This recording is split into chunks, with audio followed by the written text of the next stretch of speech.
My name is Lauren Brooks, 34, interior designer, living what everyone thought was the perfect life in Charlotte. That Friday night, my husband Dominic was in the shower, steam rolling out from under the bathroom door, music playing loud like he always does when he's trying to unwind after a long week at the bank. I was on the couch scrolling through takeout menus when his phone lit up on the coffee table. One new message. From Haley Marketing. The preview said exactly 3 words. I miss you. My pulse didn't race. It stopped. I stared at the screen for maybe 5 seconds, then I picked the phone up, thumb already moving. I typed back, calm as hell. Come over. My wife had an urgent client emergency and had to leave for the night. Sent, delivered, read. I locked the phone, put it back exactly where it was, angle perfect, and sat there waiting. 23 minutes later, the doorbell rang. Dominic stepped out of the bathroom with the towel around his waist, water still dripping down his chest, smiling like it was just another night. Then he heard the bell. His smile died instantly. The color drained from his face so fast I thought he'd pass out right there on the hardwood floor. He looked at the door, then at me.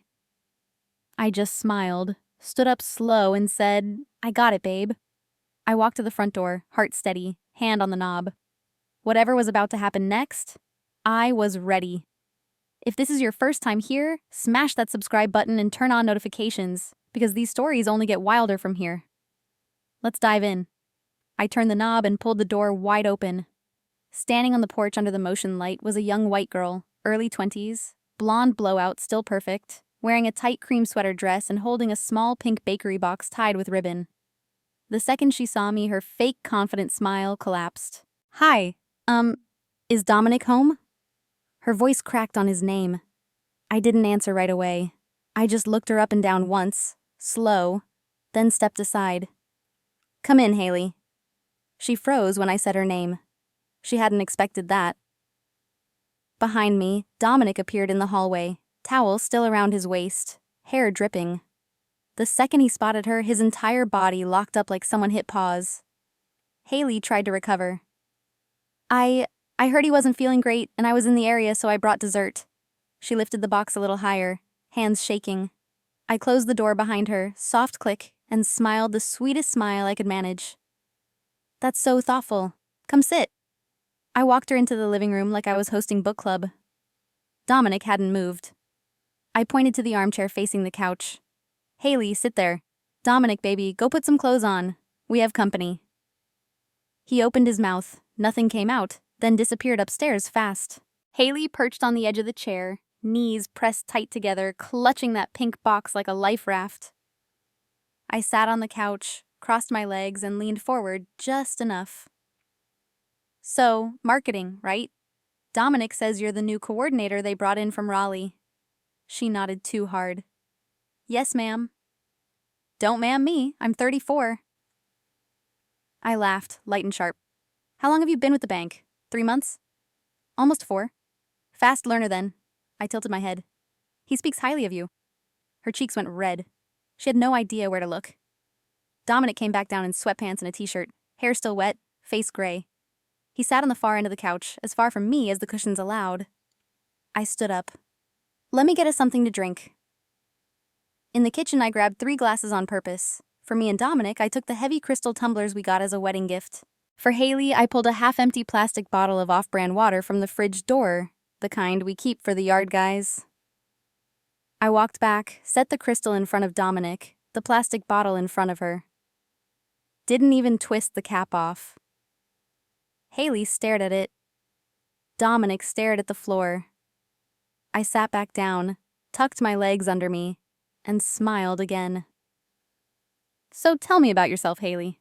Boyfriend, planning to stay in Charlotte long?" She swallowed. "No boyfriend, just focusing on work." "That's smart. City's expensive when you're young and starting out." I turned to Dominic.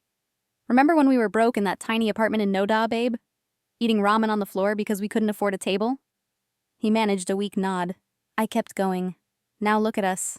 4 bedrooms, backyard big enough for the dog we keep saying we'll get. We're even closing on the lake house next spring.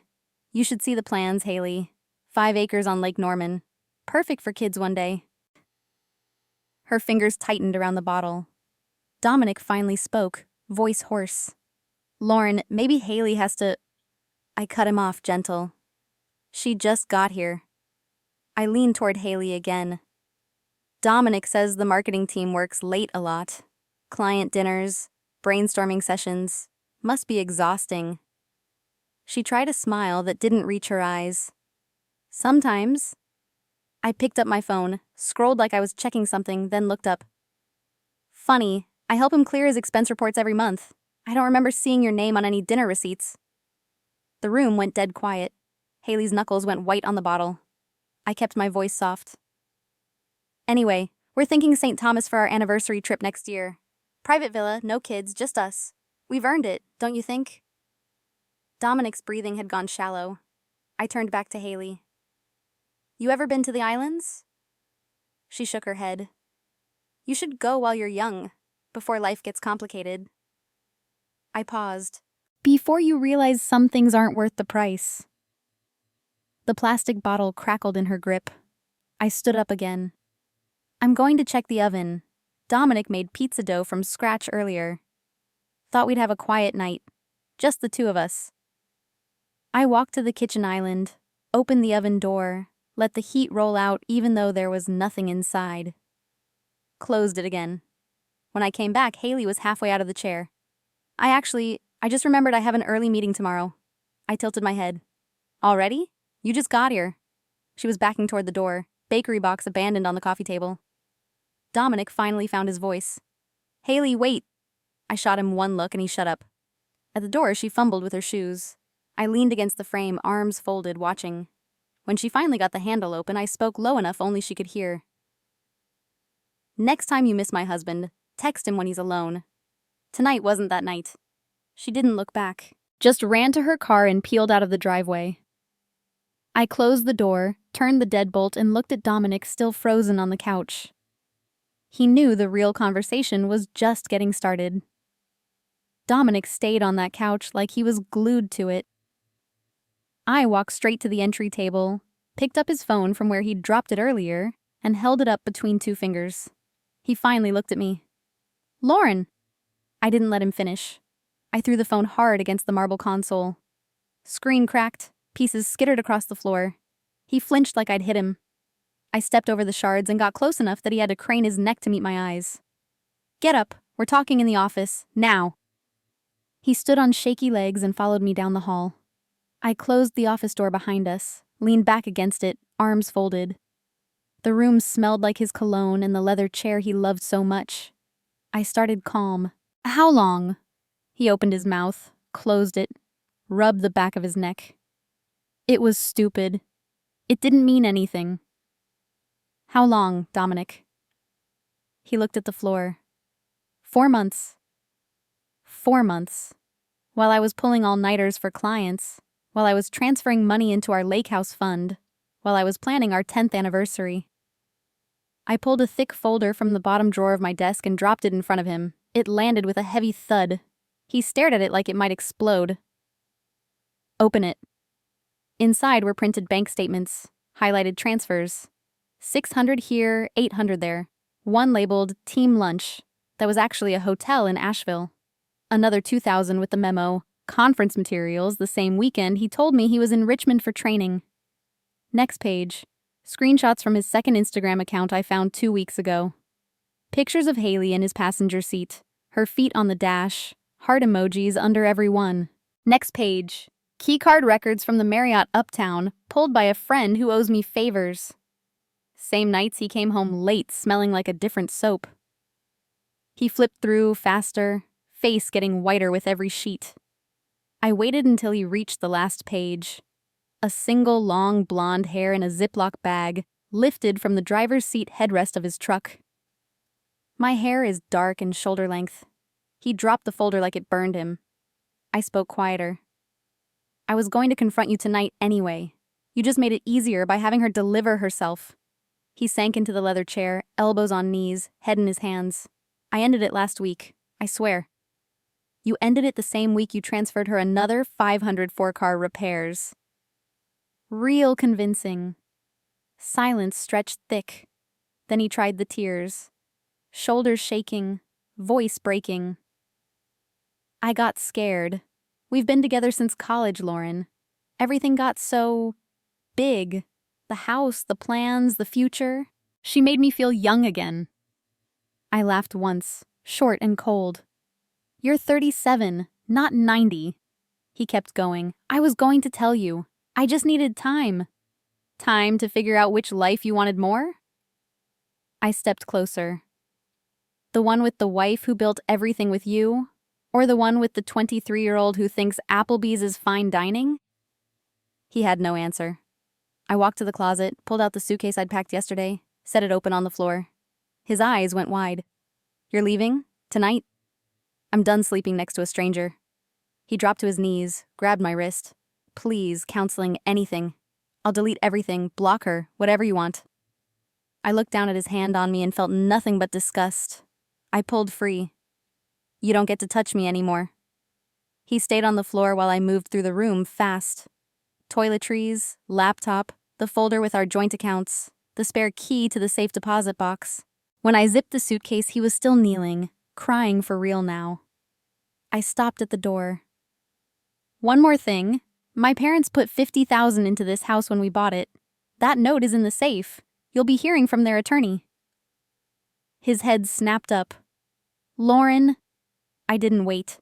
I rolled the suitcase down the hall, grabbed my keys and purse from the entry table, stepped over the broken phone without looking back. The front door shut behind me with a soft, final click. I loaded the suitcase into my car, started the engine, and drove straight into the Charlotte night. I pulled up to Simone's building just after midnight. She buzzed me straight in. Door already cracked open on the 12th floor. Simone Reed, my best friend since UNC Charlotte, divorce attorney, zero patience for nonsense. She took one look at my face and the suitcase and pulled me into a hug that smelled like vanilla and courthouse coffee. Inside, she poured 2 glasses of red, handed me one, and pointed to the couch. Start talking.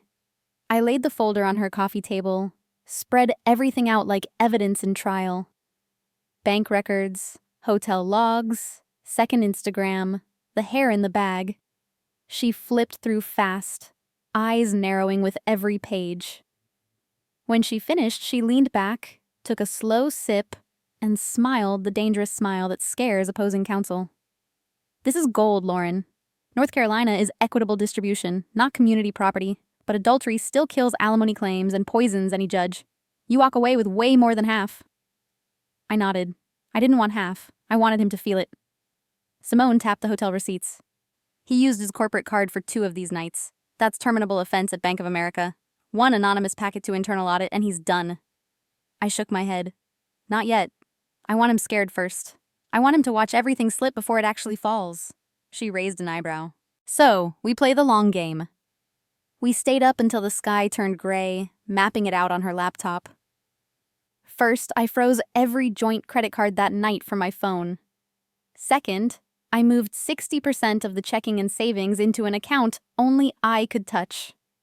Still joint on paper, but he'd never notice until he tried to use it. Third, I changed the login on the investment app so he got locked out after 3 wrong passwords. Simone pulled the promissory note my parents signed when they gifted us the down payment. $50,000, notarized, interest accruing. She scanned it, attached it to a draft demand letter, and saved it as send when ready. We bookmarked the realtor who sold us the house. She still owed me favors from a design job. One text and the for sale sign would go up the minute I gave the word. By 4 a.m, we had a timeline. Week 1. Radio silence from me. Let him panic. Week 2. Certified letter from Simone about the $50,000 note. Week 3. Quiet listing on the house. Cash buyers only. 30-day close. After that, divorce filing, no negotiation. Take everything the law allowed and then some. Simone closed the laptop and looked me dead in the eye. You sure you don't want to just burn it all down fast? I thought about Haley's terrified face on my porch, about Dominic on his knees begging. Fast would be mercy. No, I said. I want him to feel every single brick crumble. She clinked her glass against mine. Then we do it slow and surgical. I slept on her couch that night, phone on airplane mode, dreaming of nothing. The next 2 weeks were quieter than I expected. Dominic tried calling from new numbers, left voicemails I never played, sent flowers that went straight to the trash outside Simone's building. I stayed off social media, worked from her spare bedroom, and watched the plan roll out exactly like we drew it. First came the certified letter about the $50,000 note. Simone tracked the signature. Dominic signed for it himself on a Tuesday morning. That same afternoon, every joint card started declining at gas stations and grocery stores. He figured out fast who froze them. Then the house went on the market, pocket listing, no sign in the yard yet. My realtor friend already had 3 cash offers above asking because Ballantine inventory was low and buyers were desperate. At the bank, things started moving without me lifting another finger. Someone in accounting noticed repeated hotel charges on Dominic's corporate card that didn't match any client events. Internal audit opened a file. He got called in for a routine review and left the building shaking. Haley disappeared from the marketing floor the following Monday. Rumor said the internship program cut her loose early, no explanation, just a generic email about budget realignment. Her LinkedIn vanished the same day. Dominic's truck showed up on Carvana 2 days later, listed cheap, motivated seller. I knew he needed cash fast once the card stopped working and the mortgage payment bounced. I sat on Simone's balcony every evening with coffee, scrolling quietly through neighborhood Facebook groups. People posted pictures of the empty moving boxes piling up on our curb, speculated about divorce, asked if anyone knew what happened. I never commented. One night my phone buzzed with an email from an address I didn't recognize. Subject line blank. Inside was a single photo. Dominic asleep on a lumpy couch in what looked like a cheap extended stay hotel off Arrowwood. TV blaring infomercials in the background. No message, no sender name. I saved it anyway. The audit at the bank escalated. Word leaked that senior project managers were being asked to hand over personal devices for imaging. Dominic stopped showing up to the office altogether, used the last of his PTO, then went unpaid leave. His name disappeared from the internal directory. Haley's parents' house in Raleigh popped up on Zillow as coming soon. Same week, her mother unfollowed Dominic on every platform she still had him on. My realtor texted that we accepted an offer $22,000 over list. All cash, 15-day close. The buyers wanted the furniture too. I told her to throw it in for another 10 grand. Everything he picked out, everything he loved, gone. Simone forwarded me the background check the buyers ran on the house. Dominic's credit score had already dropped 80 points in 14 days. Mortgage companies started sending pre-denial letters to the old address. I never answered a single call, never read a single text. I just watched the pieces fall exactly where we planned them. A text from an unknown number woke me up one Saturday. It was a simple message.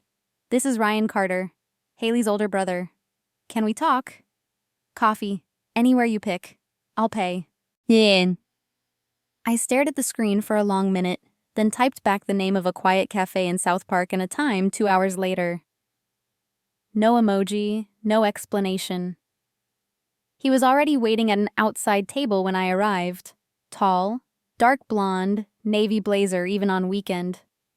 He stood the second he saw me, pulled out my chair like we were at a business lunch. I sat without smiling. He ordered my coffee before I could open my mouth, black, no sugar, exactly how I drink it. Point taken, he'd done homework. Ryan kept his hands folded on the table, voice low so nearby tables couldn't hear. "I'm not here to defend my sister.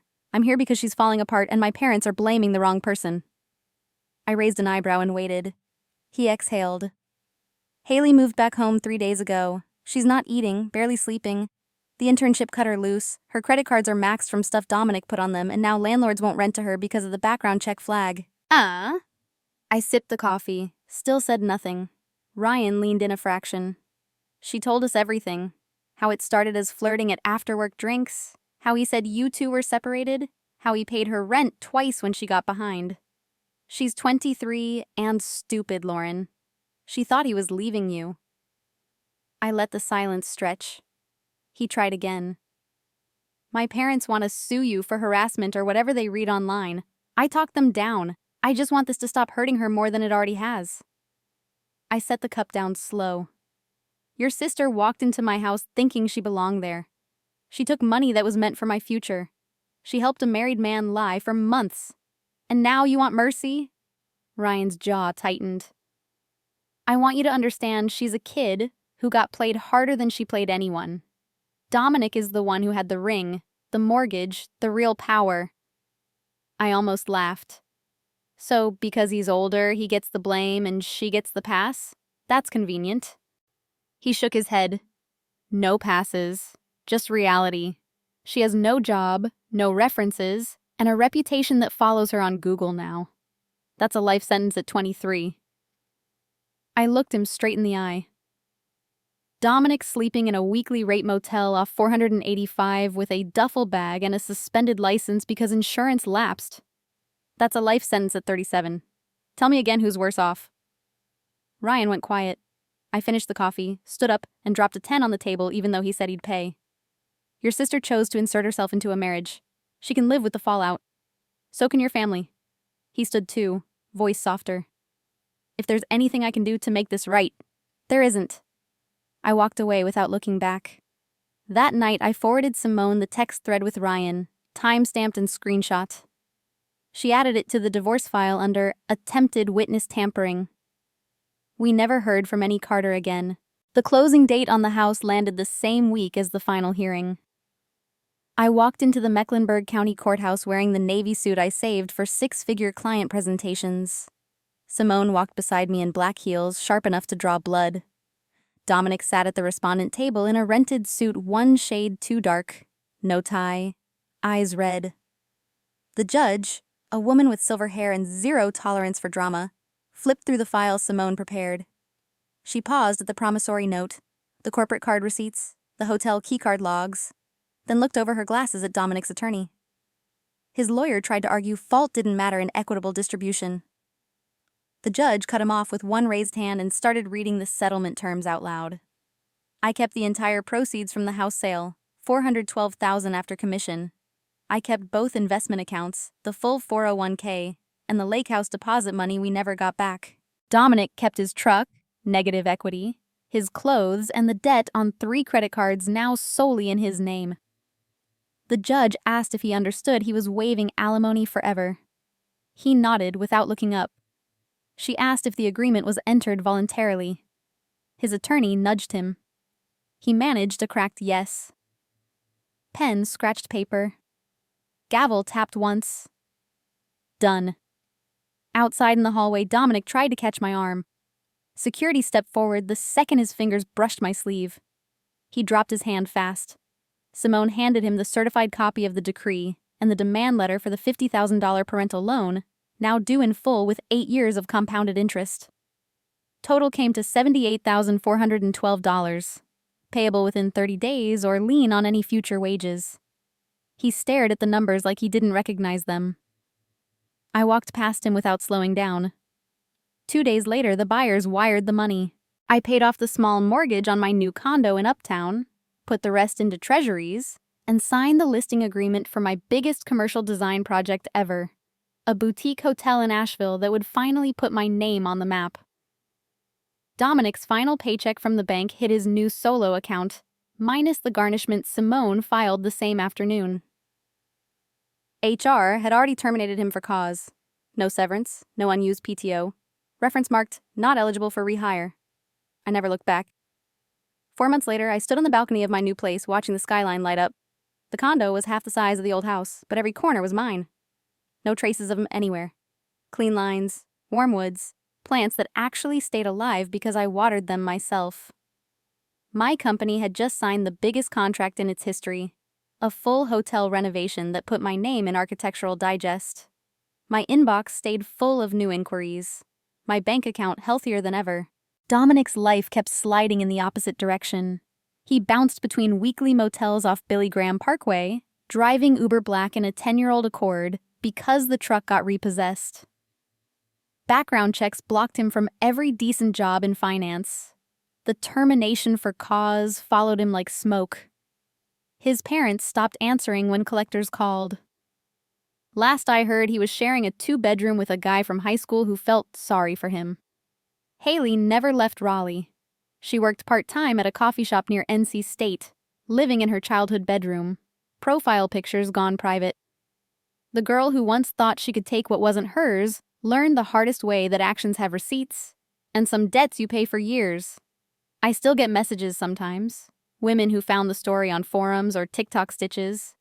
They tell me reading what happened gave them the push to leave their own liars, to stop accepting excuses, to choose themselves first. One sent a screenshot of her own divorce papers with the caption, "I did it because you showed me how." That's the part that actually means something. Looking back, I never wanted revenge for the show. I wanted the truth to cost him exactly what his lies cost me. Everything he thought he couldn't lose. And it did. People love to say, forgiveness sets you free, or hate only hurts you. Maybe for some, not for me. What set me free was watching every brick he built his double life on turn to dust in his hands. What healed me was knowing I protected my peace with my own hands and never looked back. So if you're watching this and you're stuck in the same place I was, wondering if you're strong enough to walk away, if the life you built is worth more than the person who broke it, it is. You are. Never trade your self-respect for someone else's comfort. Never shrink your future to spare their feelings. And if they force you to choose between them and your dignity, choose you every single time. Because the other side of that choice isn't lonely. It's quiet, it's powerful, and it's yours. I'm Lauren Brooks, 34, divorced, successful, happy as hell, and I earned every bit of it.